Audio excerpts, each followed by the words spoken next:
মমতা বন্দ্যোপাধ্যায়, তার সাথে মিনমিনে মিডিয়ার সিনিয়র মিনমিনেদের আমি নামগুলো করছি না, লজ্জা লাগবে, কিন্তু শোনা যায় লক্ষ লক্ষ টাকার গিফট এই ইভেন্ট ম্যানেজমেন্ট এবং পিআর মার্কেটিং ব্র্যান্ড এজেন্সির মাধ্যমে কেনা হতো।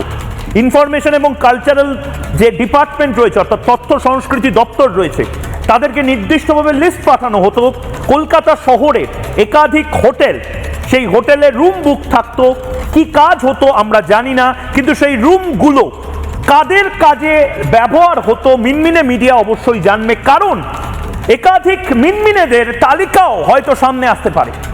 মমতা বন্দ্যোপাধ্যায়ের সাথে যারা স্পেন, লন্ডন এবং অন্যান্য জায়গায় গেছেন, তাদেরকে এবার প্রশ্ন করতে হবে যে কত টাকার ইনভেস্টমেন্ট আনতে আপনারা গেছিলেন। মমতা বন্দ্যোপাধ্যায় সেই বিখ্যাত ছবিটি মনে আছে? মমতা বন্দ্যোপাধ্যায় পেছনের দিকে এগিয়ে যাচ্ছিলেন, রাজ্যকে উনি পেছনের দিকে এগিয়ে নিয়ে যাচ্ছিলেন, ব্যাকওয়াকিং বলে, মানে পেছনের দিকে একটু একটু করে এগিয়ে যাওয়া। সেই ছবিটাও আমি চালাবো।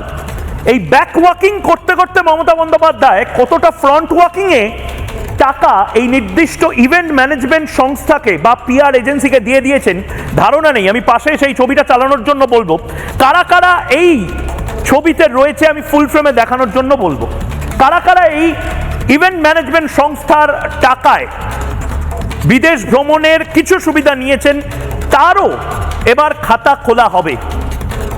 মমতা বন্দ্যোপাধ্যায়ের সঙ্গে যারা যারা ছিলেন, এবং তার পাশাপাশি পরপর ছবিগুলো চালাতে বলবো।